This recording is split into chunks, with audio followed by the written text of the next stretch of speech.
ఓం నమః శివాయ.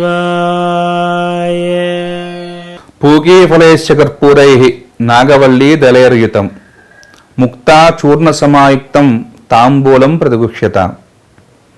తాంబూలం, ముత్తైదులకి తాంబూలం ఇస్తూ ఉంటాం. మనం ఏ పేరంటం జరిగినా సరే పసుపు కుంకుమ తాంబూలం ఇవన్నీ కూడా ఇస్తూ ఉన్నాం. ఈ తాంబూలం ఇచ్చేటువంటి లక్షణం ఏ ఏ రోజుల్లో ఇవ్వాలి, ఎప్పుడు ఇవ్వాలి అంటే మన ఇంట్లో పూర్వం నుంచి మన పెద్దలందరూ కూడా శాస్త్రాల్లో ఏవైతే చెప్పబడి ఉన్నాయో అవన్నీ కూడా ఒక ఆచారాలుగా సాంప్రదాయాలుగా మనందరికీ కూడా అలవాటు చేసుకుంటూ వచ్చారు.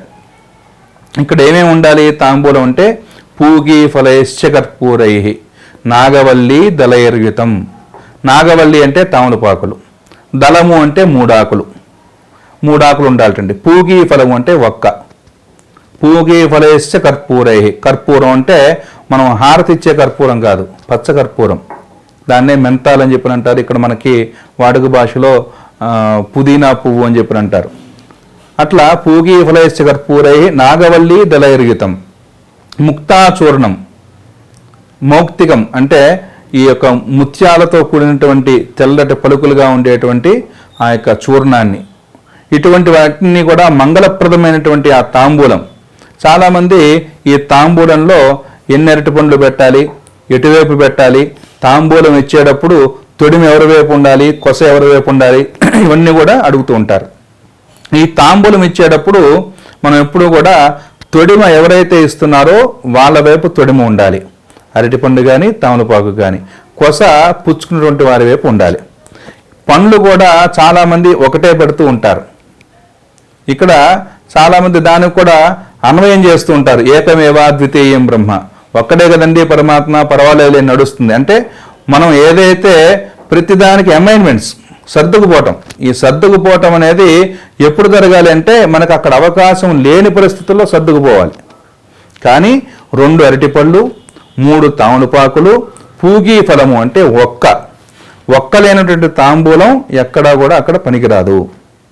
కాబట్టి ఆ 2 అరటిపళ్ళు, 3 తామలపాకులు కూడినటువంటి తాంబూలాన్ని మనం ఇవ్వాలి.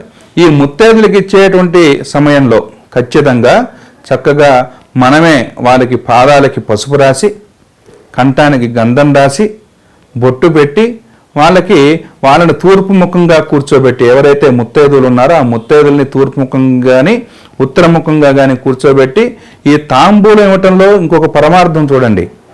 ఏమిటి అంటే ఇచ్చేటువంటి స్త్రీమూర్తి లక్ష్మీదేవిట, పుచ్చుకునేటువంటి స్త్రీమూర్తి కూడా లక్ష్మీదేవిట.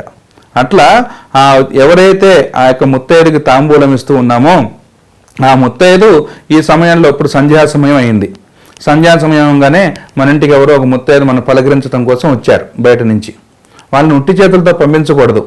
మన ఇంట్లో ఉండేటువంటి ఆ తామలపాకు, తాంబూలం పండు పెట్టి వాళ్ళకి బొట్టు పెట్టి ఈ తాంబూలం ఇవ్వటం. ఈ తాంబూలం ఇవ్వటంలో ఇంకొక అర్థం ఏమిటి, మనం బొట్టు పెడుతున్నాం, వాళ్ళు కూడా వెంటనే మన బరిలో బొట్టు తీసుకుని మనకి ఎదుర్కొండా ఇచ్చినటువంటి ఆడవాళ్ళకి కూడా బొట్టు పెడతారు.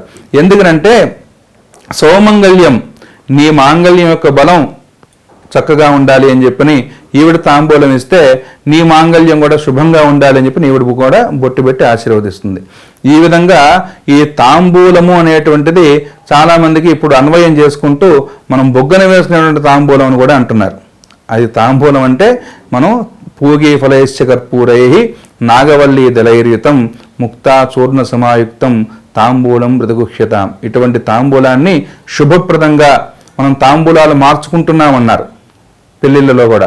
అప్పుడు కూడా చక్కగా హస్తం పళ్ళు, ఒక కట్ట తామలపాకులు, పూగీ ఫలాలు ఇవన్నీ కూడా పెట్టి మంగళప్రదమైనటువంటి ఆ తాంబూలాన్ని మనం ఎప్పుడైతే ఆ పూజా విధానంలో కూడా చెప్తూ ఉన్నారండి, నైవేద్యంగానే తాంబూలం సమర్పణ చేయాలి.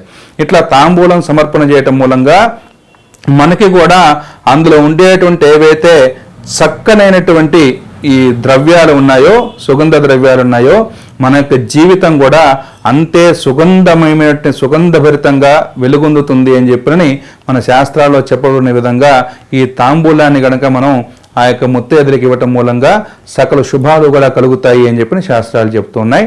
హరి ఓం తత్సత్.